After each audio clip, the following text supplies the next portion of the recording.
Hello and welcome to Should You Play, where we find out whether or not you should play Warhammer 40,000 Space Marine. Space Marine features a single-player campaign and an online multiplayer mode.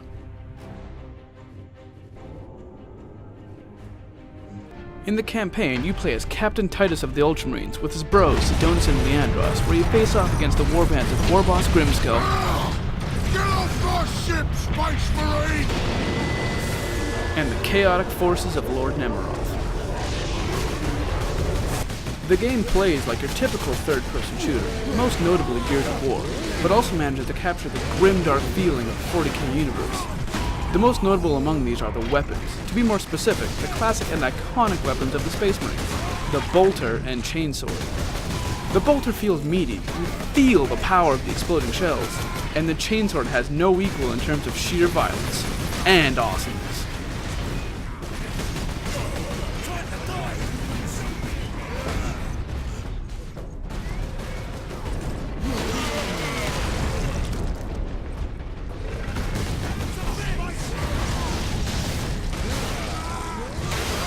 Another thing Space Marine gets right is the combination of feeling like a total badass whilst fighting hordes and hordes of enemies.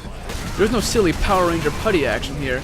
Everything is out to kill you, and kill you they will. Luckily, the game has a way around restoring your health without using those lame and completely overused health packs.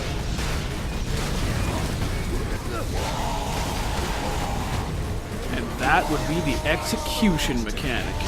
Captain Titus is capable of restoring his health by performing gruesome and completely necessary executions on the enemies he fights. Don't wait too long to do this though, as the world around you continues to move, and it's not uncommon for you to die if you leave the execution too late.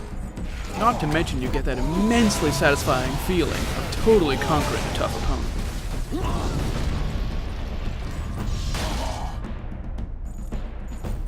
Now, the game isn't perfect, far from it, and every now and again you'll come across a really distracting bug.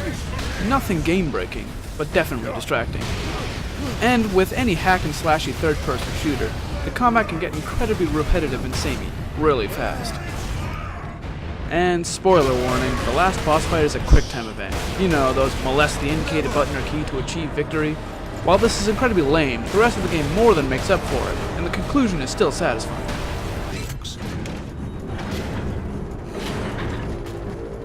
Space Marine! Was that supposed to hurt? On the multiplayer side of things, well, the multiplayer is practically dead. This was caused by two factors, the first being the game's age. It's not super old, but it was released in 2011, in the same month as Gears of War 3, which certainly didn't help. And the second was, at its release, it was extremely laggy and somewhat buggy, which made it kind of unappealing. Which is a real shame, since Space Marine achieved what most Dawn of War fans have always wanted, a thorough and well-done customization screen. Here you were able to make your Space Marine your own, changing individual colors and separate armor pieces like your left arm and the right leg, mix and matching different armor sets to create something unique and original. Hell, you could even choose one of the existing Space Marine chapters and run with that if you felt like immersing yourself in the lore.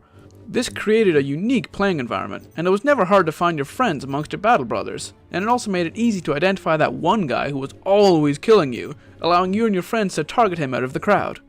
I can honestly say that it was fun while it lasted, and I hope that if Relic ever attempts to make another one of these again, they at least repeat what they did with the customizer.